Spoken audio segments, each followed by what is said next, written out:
So I came across Wuka Wear and I was just like, you know what, let me share about this. This is so cool because before then I did not know about any kind of period pants because a lot of the time, when you think about periods, it's sanitary pads Yeah. and you throw it away or tampons and so on.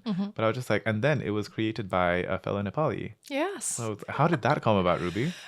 I mean, it's no surprise that nobody heard in 2018 about it because we launched in 2017 November, like Oh, okay, wow. during the Christmas noise kind of thing, Yeah. as a Kickstarter campaign. But I think how it all started was I did environmental science as a graduation through Open University. Yeah. And my last part of my education was about waste management. I had to look at like the Heathrow's waste management and how much Heathrow produces waste from the building structure to all the restaurants and the planes and crews and everybody. And we're talking, when we talk about Heathrow, we're just talking just the airport. Just the airport. Yeah. Yeah. Thinking that as a city kind of thing. It was quite astonishing, like how much that little place actually creates amount of waste. Then after graduating, I started looking into like, okay, what else we are doing, creating so much waste. Oh gosh. Don't get me started. What a hard thing to kind of unpack. Yeah, I think plastic definitely was one of the biggest thing at that time in packaging on like every vegetables that you'd go and buy. Like pretty much you walk into a supermarket and you can see like 95 to 98% is everything is covered in plastic. No. Oh gosh. And Guilty. yes, I know we all are. Yeah. I think, but growing up in Nepal, I grew up totally sustainably. You know, like I remember going to shops and we used to take one jute bag and the market used to be laid out in Jhapa. This is what I'm talking about. I'm going to interrupt here. Like in terms of growing up in Nepal, like did you spend a lot of time in Nepal? Like when did you leave Nepal? Maybe a better question. 2010. So you have spent, majority of your growing up. Yeah, okay, cool. Exactly. I was 20 when I moved here. So majority of my life, it was just like that. And I remember like going through the market kind of place and there used to be always like onions and potatoes in the very beginning and laid out and tomatoes at the end.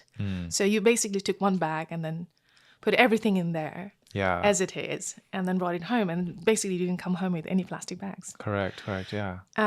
And came here to UK and everything is in plastic. Even a tiny cucumber is in a plastic bag, like wrapped up kind of thing. So started looking into that, looking into food waste as well. So after graduating, I actually thought that, oh my God, it'll be so easy for me to find a job. Now I've graduated from UK University, but it took me an entire year actually to figure it out, like, of course, whether I'm going to get a job in the subject that I studied.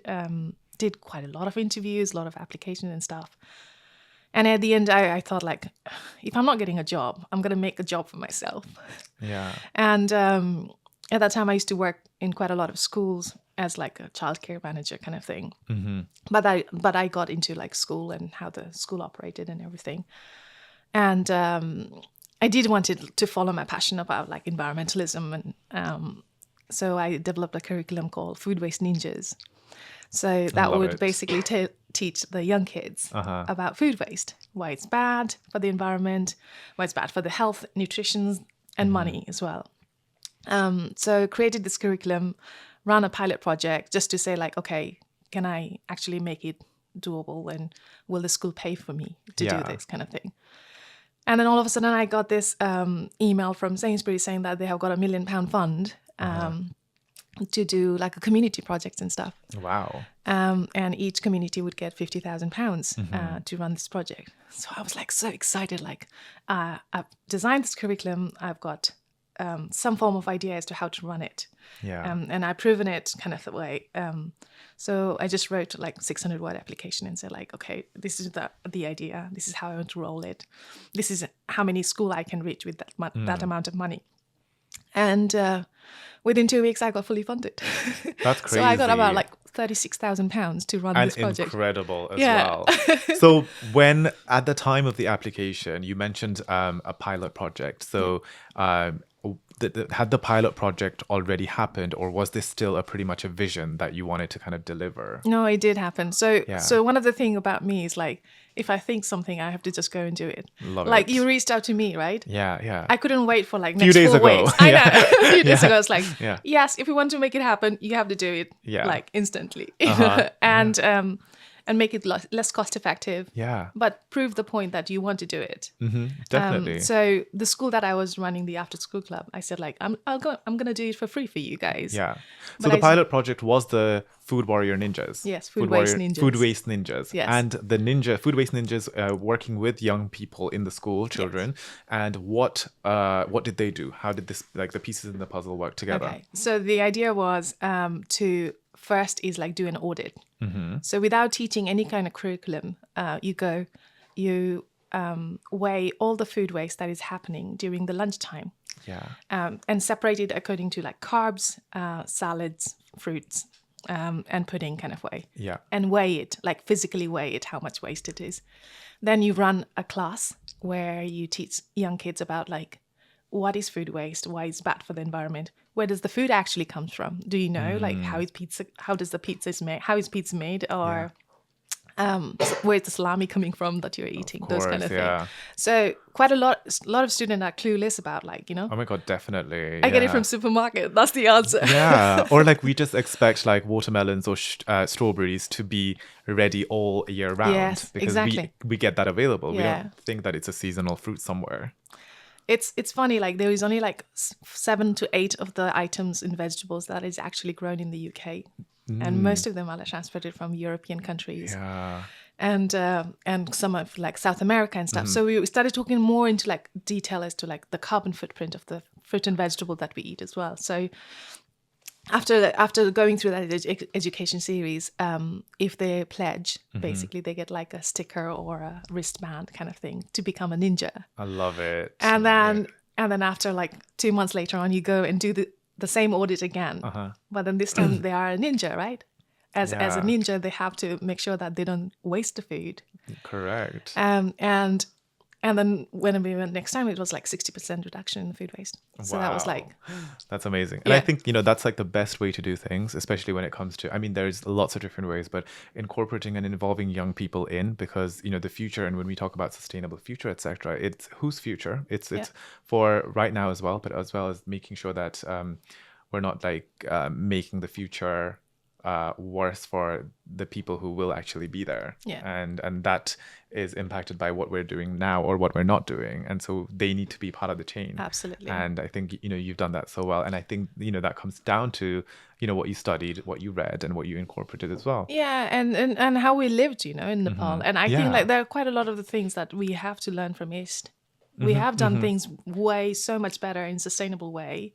And then, but the Western communities started this concept of like use and throw, and Yeah. whatever becomes fashion in West actually goes to East kind of thing. And we need to reverse that, Correct. Yeah. because everything that you do in West is actually not always good Yeah. and not always best. It's not the role model, and it's not something that we need to follow. Exactly. We need to take pride in going back to what you said about like attending the markets and so on. Yes. So getting to the Sainsburys fund, so the 36,000 funding that you received, what did that unlock, or what were you able to achieve with that amount of money? Gosh, a lot of confidence to believe in yourself. Yes. And go, if you have a dream, just go do it. And quite a lot of the time we feel like money is a massive barrier kind of thing, but it's the passion, I think so. And you have to have that.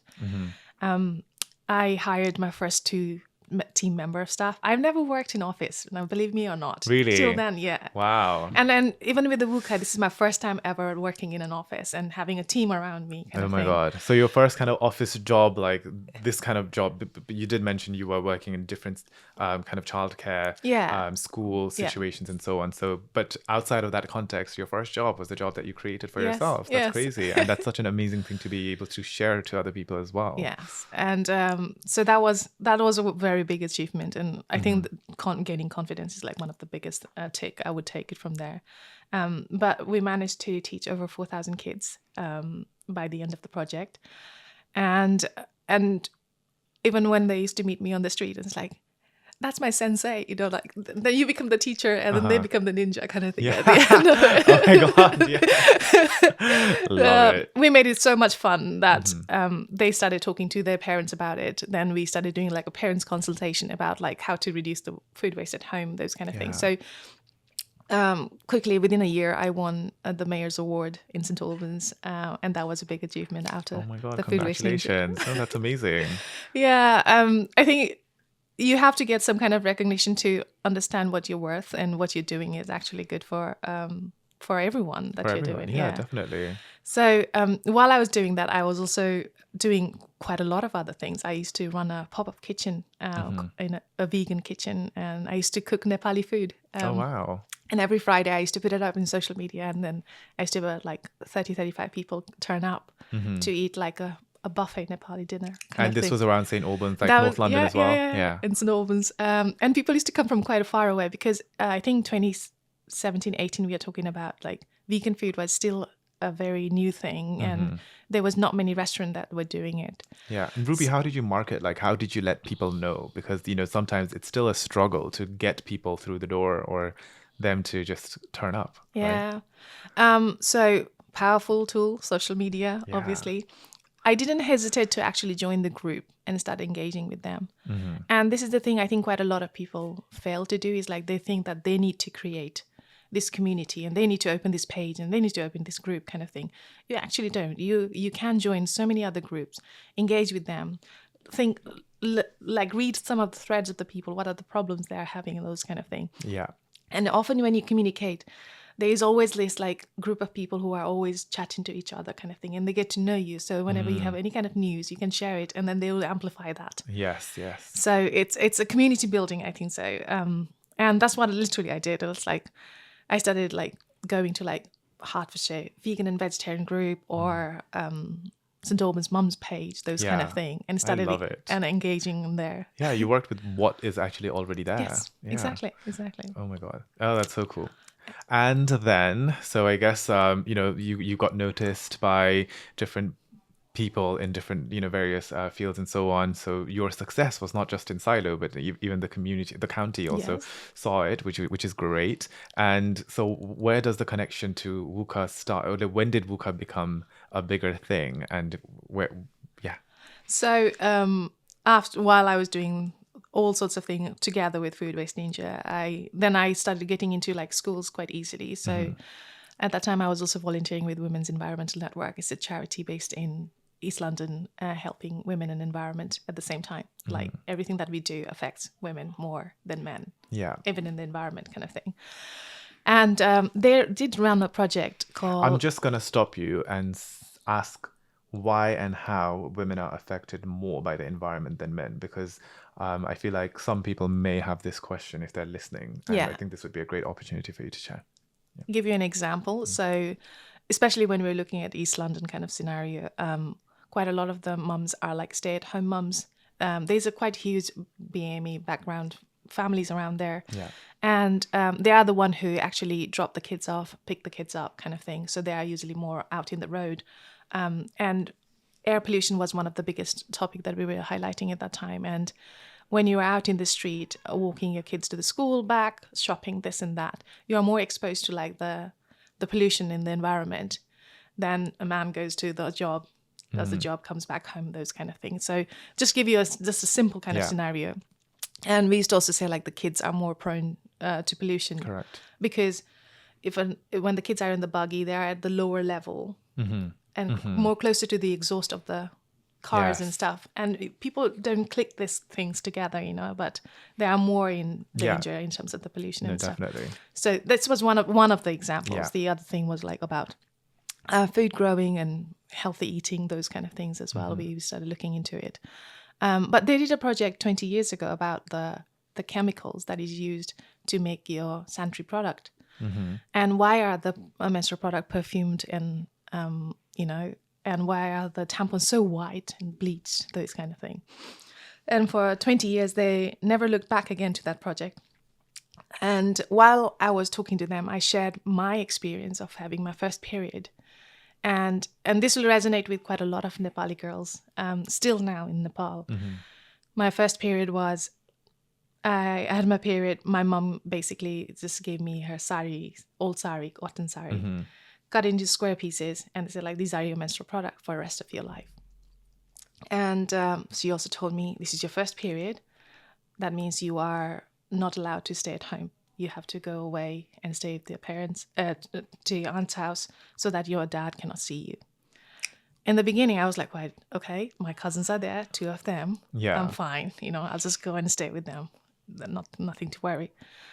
But when I went there, the scenario was totally different. I had my own room, not allowed to go out and see anyone. And this tradition is called Chopadi. Yeah. When you are banished for bleeding.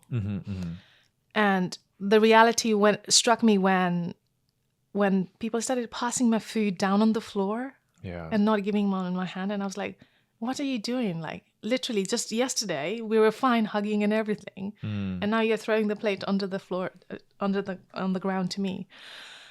So then that really quickly made me realize, okay, the problem is much bigger than what we can see, Nachune is the word that we used to call, and that literally translates to untouchable. Yeah. So regardless of what caste you are, once you have a period, basically you are untouchable. Yeah. For the 4 days of your month. And Chopadi is, as you know, is more prevalent in far western part of Nepal, where girls and women are banished in menstrual hut or a cow shed. It's illegal now. It's been since 2005 or 2005. But the thing is, like, the parents are punished, and you have to pay a penalty fee if anybody saw you practicing it. But if you were a daughter in a family and you had to go and do such kind of practice, would you complain against your parents and make them pay? Right? It's so like it's difficult to unravel this, unpack this, because even if some parents want to do the right thing, they are feeling the pressure of society. Or there's going to be another senior elder, etc., and so on. And it's like, जान्ने बाटो भयो यो मान्छे चाहिँ गाउँको एउटा चलनै बिगार्यो खालको टाइपको भन्ने हुन्छ नि. So yeah, it is very complex, but I completely agree. It's something that and the power of relations that lie. As a young person, there might be a young person there who knows that this is not what they want to say yes to, but they cannot, because there's an elder there. How family and how your ability, your voice works in our society is completely different as well. And I think I totally agree, and absolutely. And I always say, like, if you ever wanted to do a period education in Nepal, start with grandparents, change the mindset, because the younger one always listen to the elders, no matter what. Even if they say, like, the sun rises in west and sets in east kind of thing. It's like, oh, yes. yes, I totally. So I think, so coming back to UK, then when I told the story, then they go like, oh, I think we should talk about like eco-friendly sanitary product that's available. We call it menstrual product. Yeah. Eco-friendly menstrual product. And then I said, like, well, I've got a contact in school after doing the Food Waste Ninja. Maybe I'll talk to one of the school and see if they can let us come run the project. And one of the schools, secondary school, said, yes, come in. And we got to teach 40 kids about reusable menstrual product. And while I was talking to them, one of the things that I used to do with the sari rags is like, because they used to shift quite a lot.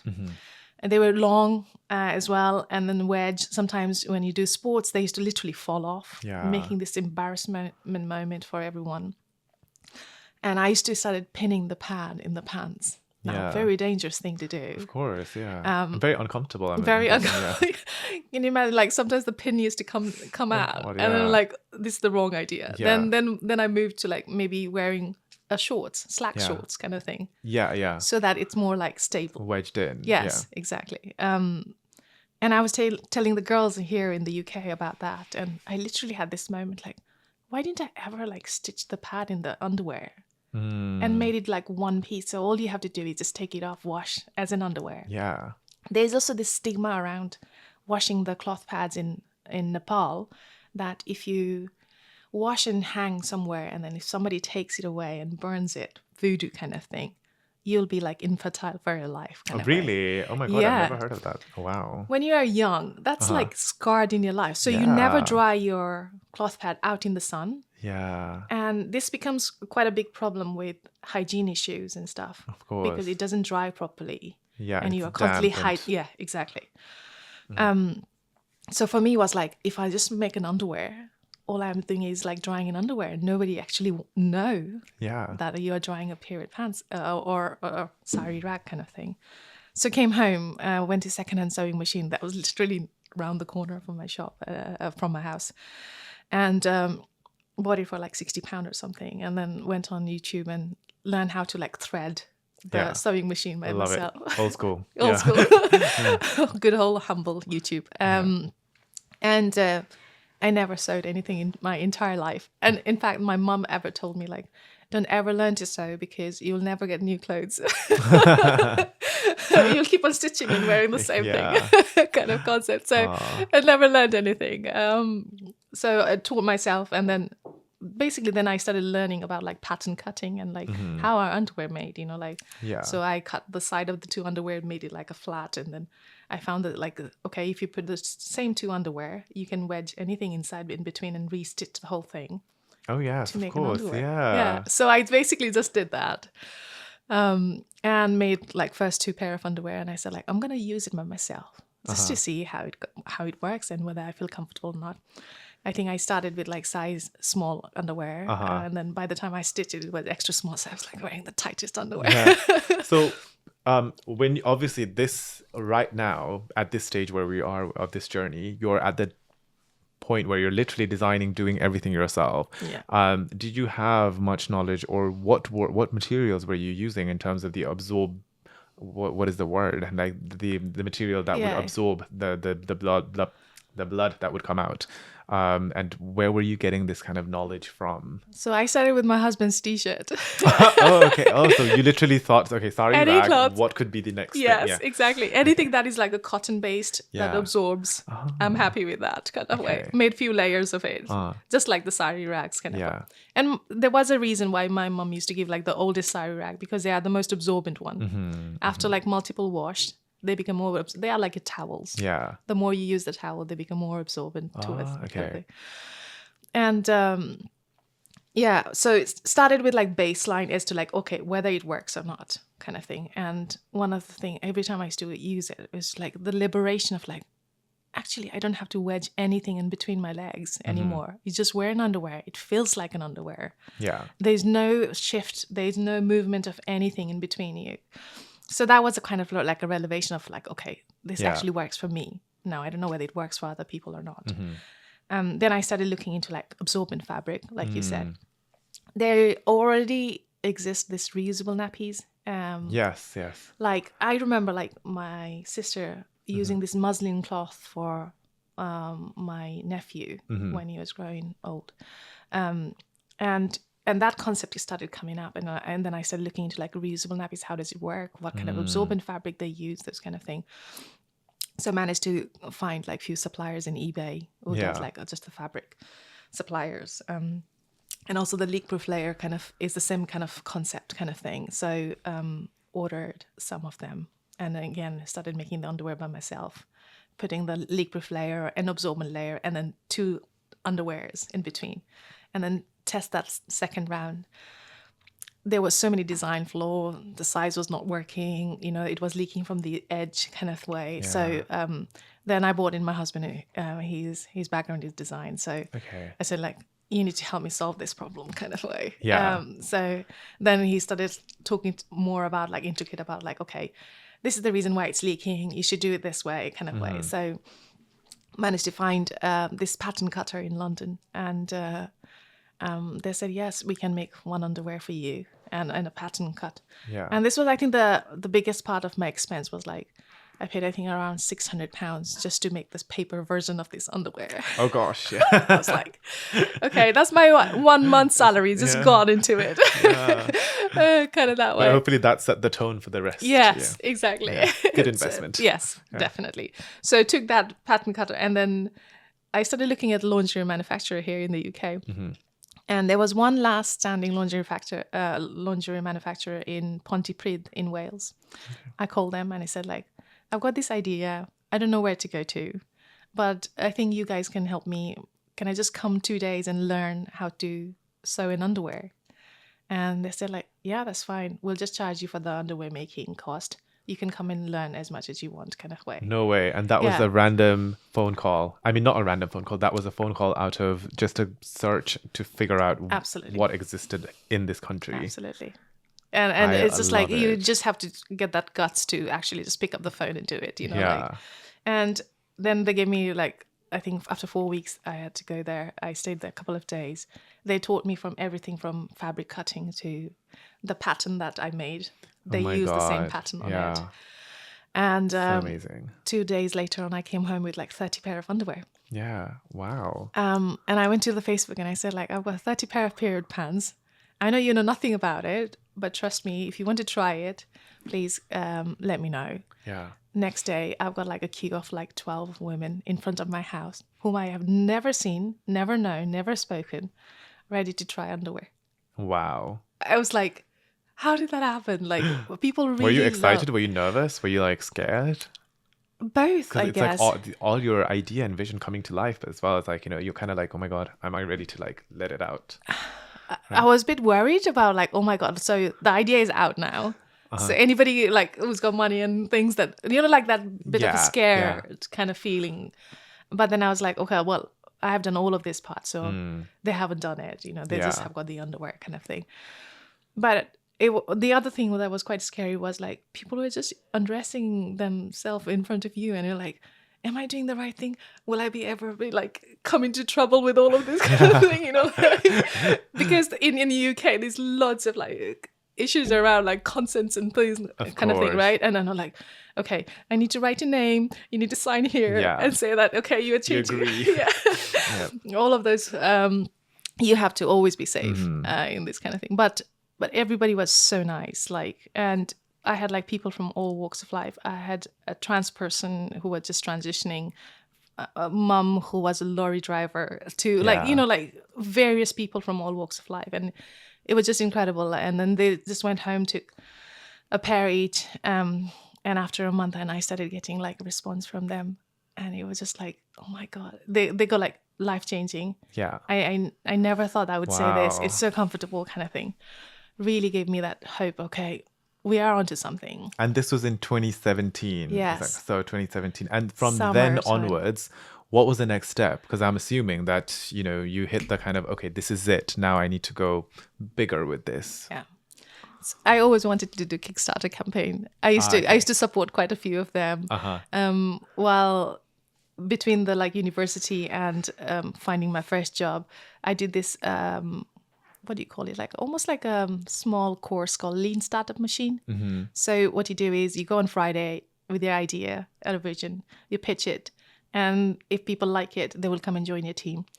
And Saturday, Sunday, you work hard, and then from Monday, you have your own business. Oh, wow. So it's that quick and it's that lean. So you do MVP, you do all testing, whether people like your product or not, whatever you're creating. Is this part of what you studied at the Open, or No, just no. something that you found online? Just something that my husband used to be a mentor at. Yeah. And he said to me, like, you should go and do this. Oh my God. Yeah. And I was like, oh, I've never spoken in public ever in my life. And I was like, going in this room full of like tech developer kind of thing. Yeah. Or like people who are passionate about like doing a startup.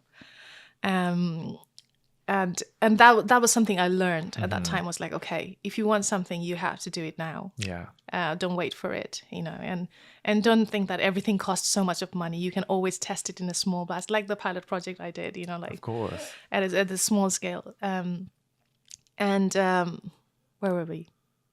Going back to, you always wanted to do a Kickstarter Yes, campaign. Kickstarter. Kickstarter campaign, yeah. And so I said to my husband, like, okay, I want to put this on Kickstarter campaign, like, and I want to see if people really love the idea that I've come up with, and it's not just like me in my own la la land kind of thing. And he said, like, okay, I'll help you.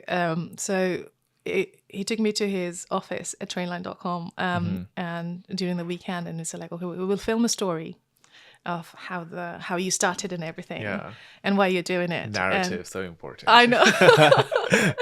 I think we started at 10 o'clock. By the time I finished, it was like 6 o'clock. And all I had to do was like say like 4 sentences. Love it. At the time, I was just like nervous, like everything was very new in front of the Yeah. camera and all this kind of thing. So made that happen. Put it up live on November 17th. Nerve-wracking. And I can say like there are so many things I would go back and I would do it right kind of way. Didn't tell anybody that I'm doing a Kickstarter campaign. First thing is like that is the wrong way to do. You have to tell everyone before you do it.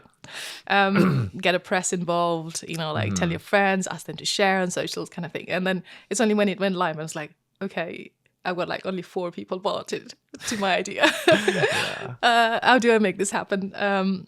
Then after that I started like doing the outreach like to every press publication, reached out to like local BBC. And only I think after 2 months they came back and said like, oh, we really love the idea, but we want to hear your story rather than the idea. So they were all after like, tell us about your life in Nepal kind of thing. I was like, no, but the hero is the product. What did you go through? Yeah, but I was like, and I think in February, a national news just randomly out of the blue called me and said like, heard you were doing something and we heard in BBC 3 Counties radio. And I started talking about like, this is me, my journey, this is how I created the product and all this kind of thing. And the next day it's like in national news everywhere.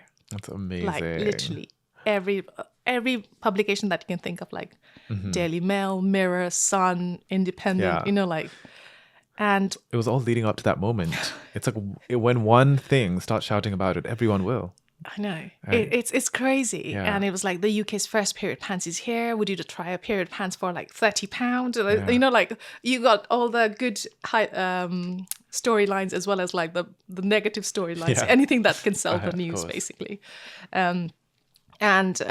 Initial I placed an order for 3,000 underwear.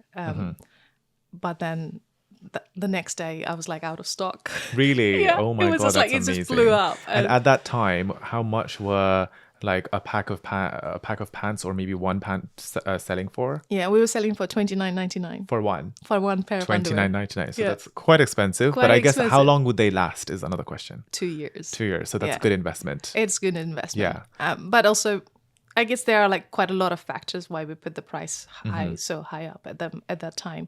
At the moment now, you can buy it for £12. Oh, wow. A pair of underwear. Of course, yes. And I'm assuming you're also creating more than 3,000 right now. Yes. Yeah. How many? In hundreds of thousands. Oh, wow. It's surprising. Like every time I place an order, I'm like, really? Am I going to sell all of this kind of thing? Like still there is this like doubt moments, because you don't know where's your ceiling. Like every time you go higher up and you feel like, okay, there's more room to go up and more room to go up kind of thing. But also who's with you in the kind of the quiet times in the meeting? Either is it just you or is there somebody saying, okay, next quarter we need to be selling X amount, etc. and so on? So it's my husband. Like he's been like the rock next to me throughout this whole journey. And I think he was the one who actually gave me super boost in confidence. He's a true feminist. He's always like, you are the face of the brand. You are this. You are that. I'm just like a side person kind of thing. But he does most of the things. Very, very lucky to have him, honestly. He actually left his job at Trainline and joined me. Oh wow! A year and a half ago. So you're like the two duo, really pushing this forward. Absolutely. That's work amazing. together, live together. We grind together. Like it's nice. The hustle. It's the hustle. Yeah. So right now, your Wuka Wear is in a why Wuka? What's the word? So WUKA stands for Wake Up Kick-Ass. I love that, by the way. That I wanted you to say it because sometimes when you just think, because WUKA itself is a really nice and catchy brand and a name as well. Yes. But then when I learned that it was Wake Up Kick-Ass, I was just like, oh my god, so much like power to it. Yes. Yeah. So periods definitely have a negative connotation, right? So when I was growing up, period was pain, physical pain, emotional pain, social pain, and we always think that. But regardless of periods, right? Women have achieved so much thing in life. Of course, yes. So why don't we all all start with that, Yeah. positive affirmation. Since the very first time you have your period, you wake up kick ass. Of course, yeah. And then going forward in your entire life. And it's as simple as that, right? Yes, exactly. Yeah, life continues. That's incredible. So, Wuka producing lots of pants every year. Yes. And I guess, is it mainly just going across the UK region, or are you supplying to different markets as well? We are a D2C brand, so majority at the moment we just focus on UK. UK market is big. Uh-huh. We feel like we have only I think 1% to maybe 3% of the people might know about period pants. It's so new. It's such a new concept. And like women and girls have been sold pads and tampons for 50 years, right? Yeah. And what did we get in the name of innovation? Some wings and strings, and that's it. Yeah. Slight changes in design, Yes, in shapes, new advertisements. Yes, on exactly. TV. Yeah. Basically, they pushed all their money on advertisements. Yeah. But nothing that was like comfortable, sustainable, life-changing, or innovation in itself. Yeah. So I think that was like very due. So when we created Wuka, and whenever these days, whenever we get a review, we don't get a review like love your products, It's a story of somebody's. And that is just incredible. Like you can go to our website and read any review, and it's about like the person, Yeah. and then how it had changed their life. And that's just incredible. Yeah, I mean, it's struck a chord. It's making lives easier for people. Yeah. And I think, and I think it's going to be so exciting when eventually Wuka goes beyond England, beyond the UK, and really starts making an impact on so many more people outside. Because I think some people, for them, it would probably kind of change the way that they understand their body. Yeah. Because sometimes people might think like, why do I have to go through this? And this is the reason why it's affecting everything around you, right? I mean, we are here as a human being is because of the period, Yeah. right? So that's the fundamental reason about it. And I think you are absolutely right. And it will go beyond UK. At the moment, at the moment we sell in the UK, but we have like stockists around the world. So we do European market quite a bit through the stockist, not direct to. It's such a fine balance between like we want to be a sustainable brand. If we started shipping like product from here to different countries, those kind of things we have to think about. So can we find a partner who already exists over there, who are already championing sustainability, and then work with them? And it's all about like I think partnership and collaboration. And so on, exactly. And to not be I don't know if this is the right word, but not to be too greedy and just ensuring that it's you spreading your wings, but instead you're letting other people learn to fly as well. We always operate in like planet, people, and profit in that hierarchy. So we are here for environment reason. We exist because we want to create something sustainable product, but also for people, and then the profit comes something towards the end. Yeah. And I think periods are something like very personal. There's also like quite a lot of social pressure from being a period product brand that we have to do something to the community. And you don't see that Coca-Cola doing it, that kind of thing.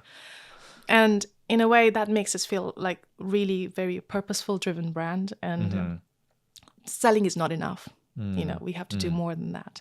And at the moment, the period pants are taxed at 20%, and I'm campaigning to remove the VAT. Yeah. Because disposable are 0% VAT. So why should the reusable pay 20%? Correct. Yeah. So I guess whatever changed in the law recently, or was it in Scotland? Yes. So it didn't quite impact your brand and what you do, but only for the disposable ones, right?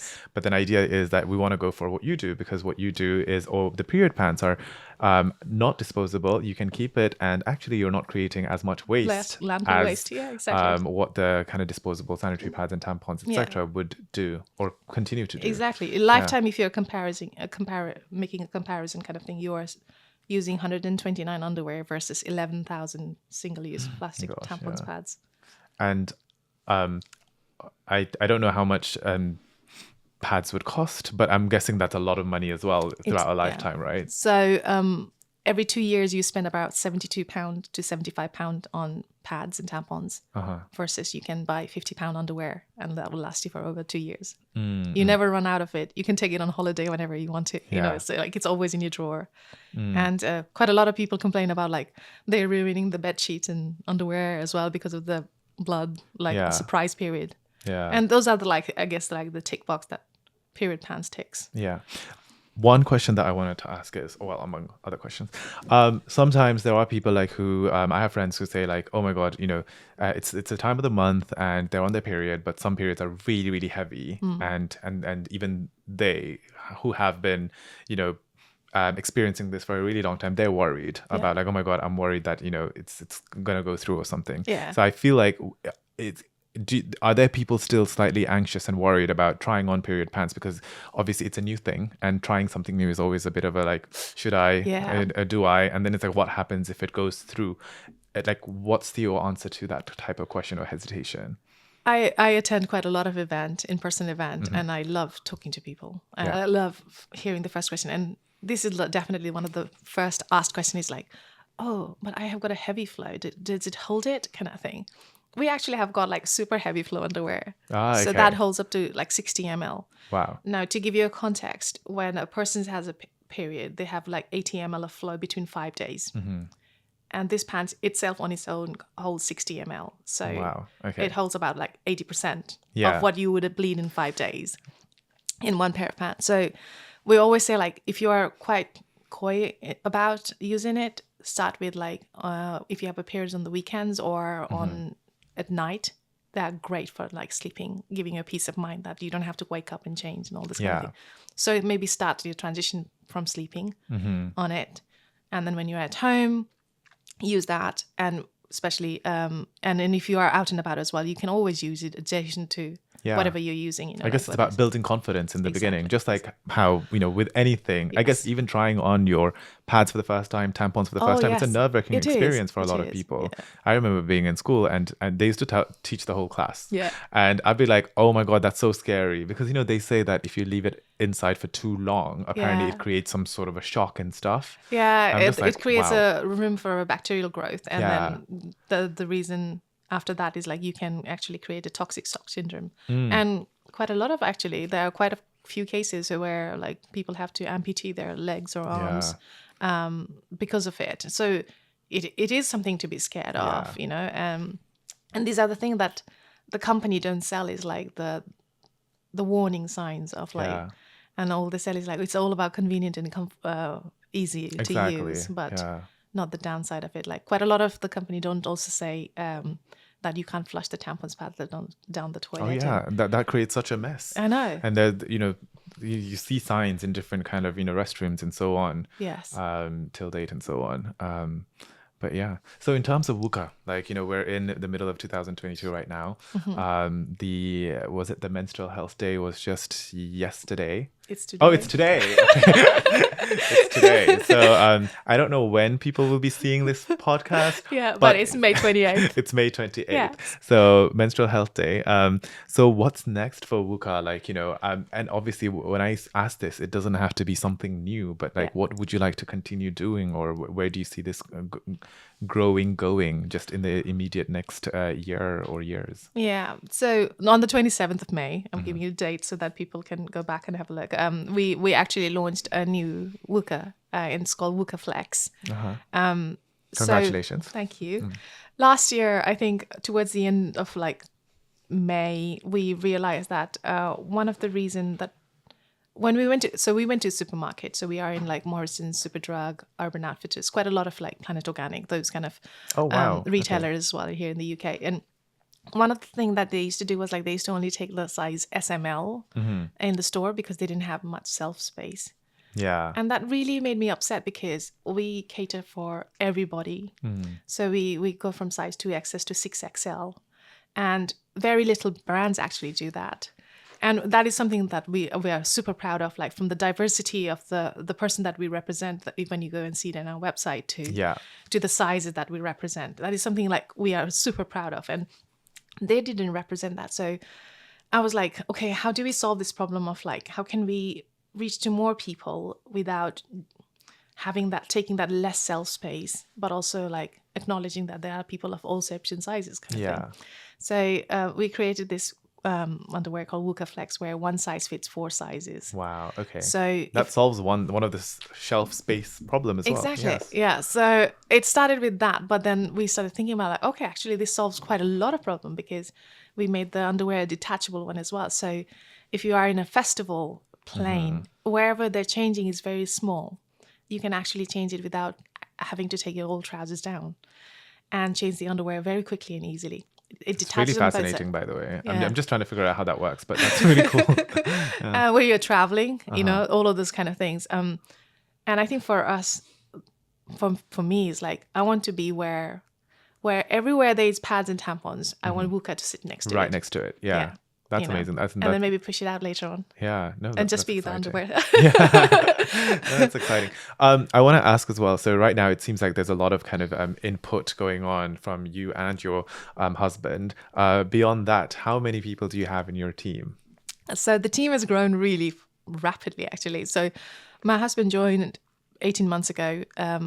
And at that time, it was just me and I had a customer service person, basically 2 people force going on. My husband Wow. helping me on the weekend, and that's it, right? Oh my gosh. And he joined and was like, you're a mad woman to run this on your own like this because it's not sustainable. So as soon as he joined, he has got like good leadership skills. As soon as he joined, then he started building a team and stuff. So now we are 16 people. Wow, 16 people. 16, That's crazy. yes. We've got a warehouse downstairs, the office. We've got, This is a home office warehouse space? no, it's a Okay. separate. It's Oh, okay. We've got an office and a warehouse Alright. in Welling Garden City. Yeah. And we used to be in like a small 1,700 square foot. This January, we moved to 10,000 square foot warehouse. So it's Wow. huge. Congrats. Lot Bigger of- already. Bigger already. I know, yes. exactly. Yeah. Already thinking of like Yeah. next 2-3 years ahead of us. And yeah, the team is like upstairs team is about 11, and then downstairs team is 6. That's so 5, exciting. 6, yeah. And for your parents who and your family members who are back in Nepal, and so do you have much family members here in the UK? No, I don't. So Okay. my mum, dad, both of my sisters are back at home. Yeah. My middle sister is coming soon here. Oh, that's good. Yeah, That's she's exciting. already working with me as a customer service. love so it. From Nepal. from Nepal. Oh, yeah. love it. So there's Nepali people being employed. Oh, absolutely. Yes, okay. yes. We have got a very diverse team, actually. We've got people from Brazil, Venezuela, Pakistan. Ah, nice. Like the team is like very diverse. British, Nepali. The other question that I wanted to ask is, in terms of your social media presence, on your Instagram and so on, it's really active. The imagery and then the types of people that you have, modeling the pads, the pants. It's, as you mentioned, different shapes, sizes, colors, and so on as well. Just wanted to ask, has there been a Nepali person modeling the pants? Yes or no? Yes. Oh, really? Yes. Or is it you? No. Oh, okay. I can't model. Oh, okay. No, That's the rule. No, I did. So one of my very good friend, Dilo Gurung, we came here together, studied together, and we're still very close friends together. So I said, her like, why don't you model? And she goes like, I've never done it before. It's like, yeah, I'll be fine. I'll be there, kind of thing. And then she did a model, and she was like, strange in the beginning, but I really loved it. Yeah. Because you are in that vibe of like everybody is same kind of thing. Yes, of So- course. So yeah, definitely. That's cool. Maybe I'll share it later on. Yeah. Say like, this is the Nepali model. No, I was going through your Instagram and so on. I was just like, oh my Yeah. God, it's so cool. But I was just thinking like, oh, I wonder if there's been a Nepali person in one of these like promo shots. Yeah. And I'm not too sure like how many, even how well Wuka is known among the UK Nepali diaspora as well. But I hope after this podcast, at least a few people, those that listen and watch, get to know it and discover it on Instagram and Facebook. Funny thing you said, because when you posted about us in 2018, Yes. we actually got a few Nepali customers. Oh, did you? Yeah, Oh, yeah. And then they have been with us since then, and we chat on the Instagram. oh, really? Yeah, Oh yeah, my yeah. God, that's really good. This is I think the humble thing is like, I really feel like, like when a Nepali person, I see a Nepali person's order, I'm like, oh my God. Right. It's I wonder a how they little found out. butterfly, Yeah. yeah.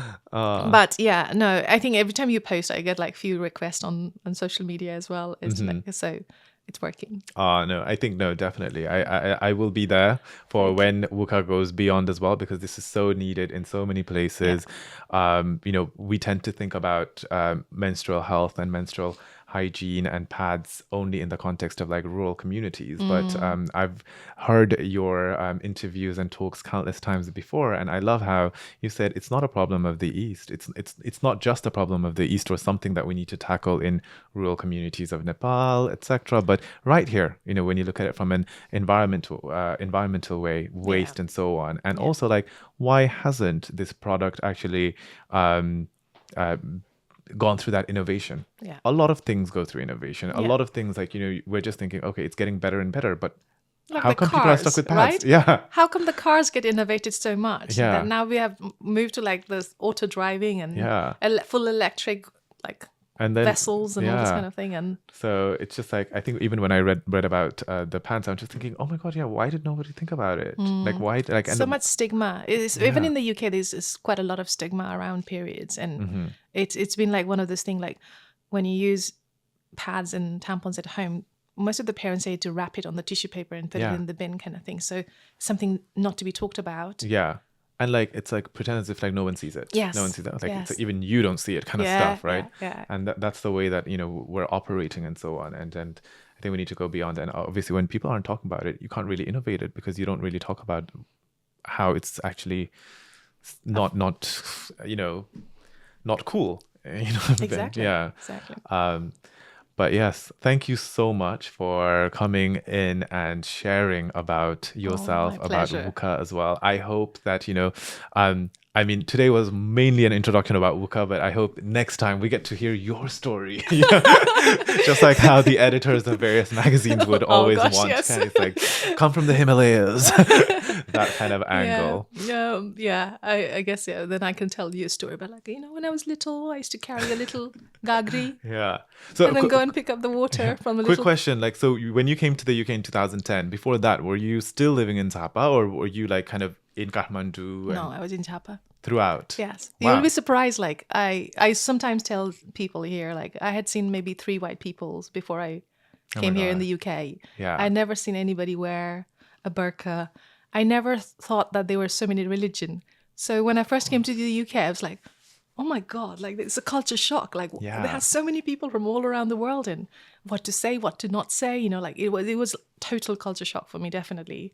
And you came here with the purpose of studying. Yeah. And well, it's even more incredible to understand that, from 2010 to where we are right now in 2022, you've done so much. You've created such a great brand. Purpose, planet, profit, all kind of enmeshed and continuing. I think evolving is very important for anybody, when you go through a life. I'm reading at the moment this book called 100 Days, first 100 days in as leadership kind of thing. Yeah. And I take that as like every 100 days, and I go back and I'm back to like being back to basics kind of thing, like, and how does my 30 days, 60 days, 90 days look like, and what I've achieved kind of thing.